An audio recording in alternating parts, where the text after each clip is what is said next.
জীবনে চলার পথে কোনো কারণে যদি মনে করো একটা ছোট্ট ভুল করেছে তুমি, সেই ভুলটার জন্য তোমার সারা জীবন আফসোস করে যেতে হবে, জানো তো। তো তেমনই আমাদের হালদার বাবু, মানে তোমাদের দাদা ভাই, ছোটোবেলা সব সময় কলকাতাতে থাকতো, আর কলকাতাতে থাকতে থাকতে এত পরিমাণে চা খেত, চা সিগারেট ছিল ওর প্রাণ। তো তার ভোগান্তি এখন ও তো পাচ্ছে, সাথে আমিও পাচ্ছি, আর আমাদের সাথে আমাদের ছেলেটাও পাচ্ছে, মানে সোনাইও পাচ্ছে। তো যাই হোক, আজকের হালদারের ছিল ডাক্তারের চেক আপ।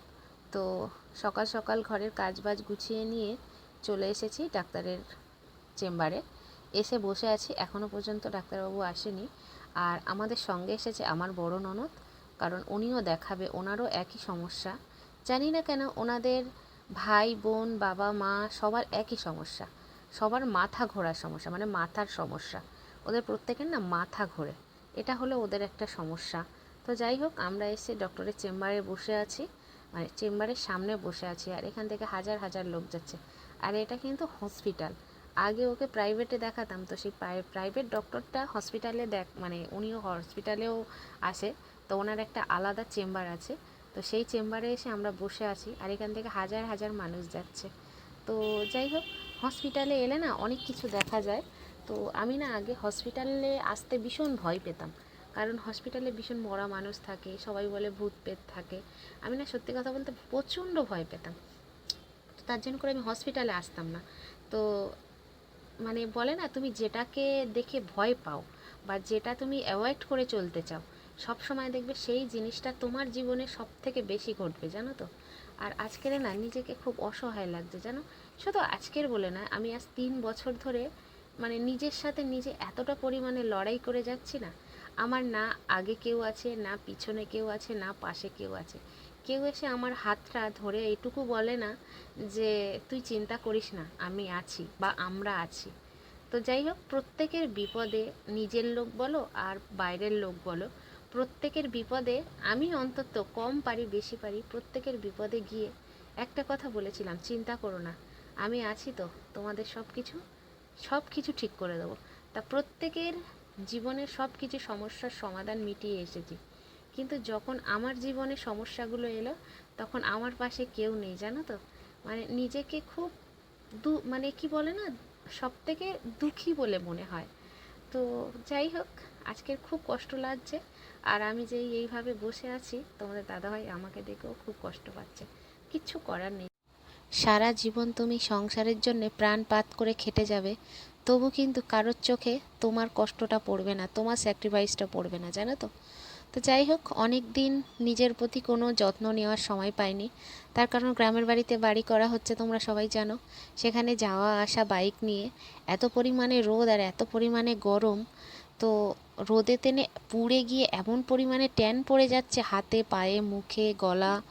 তো আজকের একটুখানি সময় পেয়েছি, রান্না বান্না করে উঠে একটু সময় পেয়েছি, তা ভাবলাম একটু নিজেকে নিয়ে সময় দেওয়া যাক। তো আজকের একটুখানি বসে গেছে নিজেকে নিয়ে। তো আমি এখানে বসেছি, আর তোমাদের দাদাভাই পিছন থেকে আমাকে টিপ্পনি কাটছে যে এমনিতেই তো তুমি সুন্দরী, তারপরে আবার কেন সুন্দরী হতে যাচ্ছ, লোকে নজর দেবে, এই নানানটা বলছে, মানে ওই যা পিছনে লাগে না, এটাই ব্যাপার।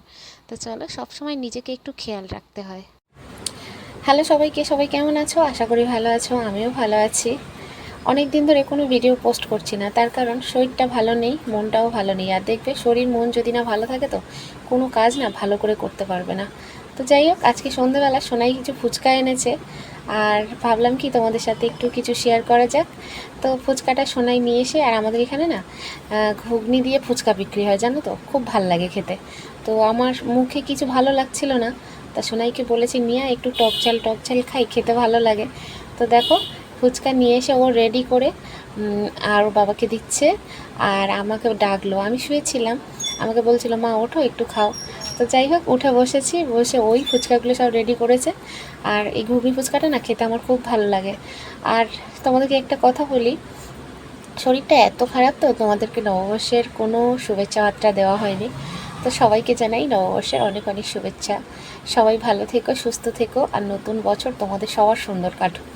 তো যাই হোক, এখন আমরা ফুচকা খেতে তিনজনে লেগে গেছি, আর তোমাদের দাদাভাই একটা ফুচকা খেয়ে উঠে গেছে। কারণ পরশু দিনে ব্রাশ করতে গিয়ে আর মাড়িতে এক ব্রাশের মাথাটা দিয়ে একটা গুঁতো খেয়েছে, খেলে না মাড়িতে এত পরিমাণে ব্যথা হয়েছে, সে তো বেচারি আর খেতে পাচ্ছে না, মানে মুখ হা করে মুখের মধ্যে কিচ্ছু ঢোকাতে পারছে না।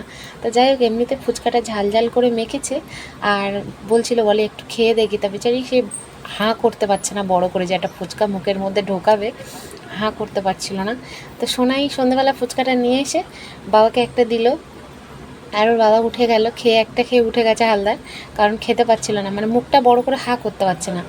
আর ও ওই যে ফুচকাতে ঘুগনি ভরে ভরে আর আমাকে দিচ্ছে, ও খাচ্ছে আমাকে দিচ্ছে, তো ওই দুজনে মিলে খাচ্ছি। আর ওর সোনাইয়ের আজকের 11-এর রেজাল্ট দিয়েছে, এবং এই যে সবে জাস্ট দিল, সব স্কুলে দেওয়া হয়ে গেছে, ওর সবেই দিল, এই আজকেরই দিয়েছে। তো রেজাল্ট নিতে গেছিলাম, আর এত পরিমাণে রোদ ছিল না, সত্যি কথা বলতে এসে আর ভালো লাগছিল না, একদম ধুম করে শুয়ে পড়েছি আর ঘুমিয়ে গেছি।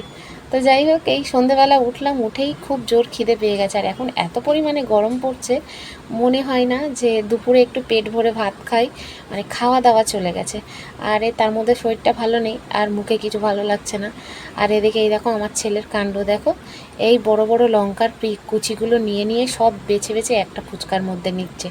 অনেকেই মানে 10-12টা লঙ্কার টুকরো ছিল, সেগুলোকে সব গুছিয়ে গুছিয়ে একটা ফুচকার মধ্যে নিয়ে খাচ্ছে। আমি ওকে বলছি খাস না, পেটে জ্বালা মানে পেটটা জ্বালা করবে বলো। তো যাই হোক, ওরও শরীরটা কদিন ধরে ভালো লাগছে না, মানে এত পরিমাণে অত্যাধিক গরম ফেলছে, ও রাতে ঘুমাতে পারছে না। আর আমাদের এই খারাপের এত কারণ হচ্ছে এত পরিমাণ অত্যাধিক গরম হচ্ছে, তো আমরা গরমে ঘরে ঘুমাতে পারি না ঠিক করে, 2-3টে ফ্যান চলে জানো তো, তাও ঘুমাতে পারি না। তো কি করব বলো, এইভাবেই থাকতে হবে। সবাই ভালো